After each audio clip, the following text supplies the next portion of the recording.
Kemudian di antara argumentasi yang kedua adalah argumentasi berdalil dengan nenek moyang, ya. Dan ini dilakukan oleh orang-orang musyrikin dahulu, baik Nabi Ibrahim alaihissalam atau sebelumnya, misalnya Nabi Hud, Nabi Saleh, ya. Semua mereka mengingkari dakwah Nabi Saleh, mengingkari dakwah Nabi Hud alaihissalam, mengingkari dakwah Nabi Nuh alaihissalam, semuanya berdalil dengan nenek moyang. Kemudian Nabi Ibrahim alaihissalam sampai Nabi Muhammad sallallahu alaihi wasallam semuanya berdalil dengan nenek moyang. Allah berfirman, "Wa kadzalika ma arsalna min qablika fi qaryatin min nadhirin illa qala mutrafuha inna wajadna aba'ana ala ummah wa inna ala atharihim muqtadun." Kata Allah, "Wa kadzalika," demikianlah, ma arsalna min qablika fi qaryah, tidaklah kami mengutus sebelum engkau di suatu negeri kami utus seorang pemberi peringatan, itu Rasul, kecuali orang-orang yang sombong di antara mereka, orang kaya di antara mereka berkata, "Inna wajadna aba'ana ala ummah," kami telah mendapati nenek moyang kami di atas ajaran ini, wa inna ala athari muqtadun, kami hanya tinggal ngekor kepada nenek moyang kami. Qala awalau ji'tukum bi ahda mimma wajadtum alaihi aba'akum, apakah meskipun aku akan mendatangkan kepada kalian dengan suatu petunjuk yang lebih baik daripada yang kalian dapati dari nenek moyang kalian?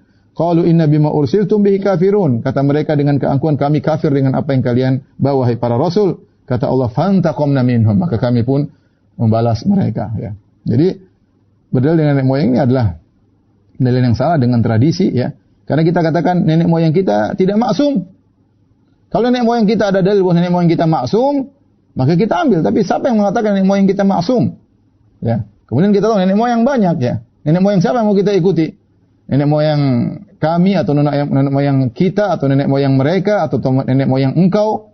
Apalagi kita sukunya bermacam-macam. Kita Islam bukan cuma di Indonesia saja, bukan cuma Nusantara. Nusantara pun sukunya banyak. Belum kalau kita bicara tentang Islam dunia, masing-masing punya nenek moyang. Nenek moyang siapa yang mau dijadikan dalil? Nenek moyangku atau nenek moyangmu atau nenek moyang mereka? Ya. Mana? Tidak ada dalil nenek moyang. Dalil Al-Quran dan Sunnah. Ya, kalau tradisi nenek moyang benar sesuai dengan Al-Quran dan Sunnah, maka kita pegang.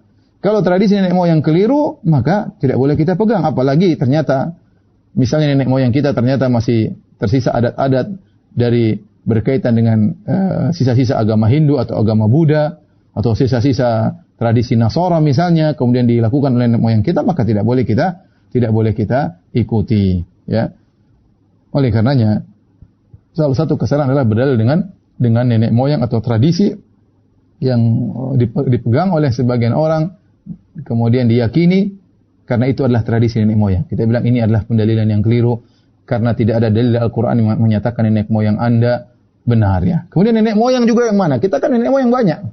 Nenek moyang generasi keberapa? Ya, macam-macam nenek moyang kita. Bisa jadi generasi kelima beda dengan kegiatan generasi keempat. Bisa jadi generasi keempat beda dengan generasi nenek moyang ke-8. Terus nenek moyang generasi mana yang mau kita ikuti? Ya. Oleh karenanya, berdalil dengan perbuatan bapak, nenek moyang, ini semua adalah pendalilan yang keliru dan pernah dipraktekkan oleh orang-orang musyrikin di kalangan para anbiya dan para rasul.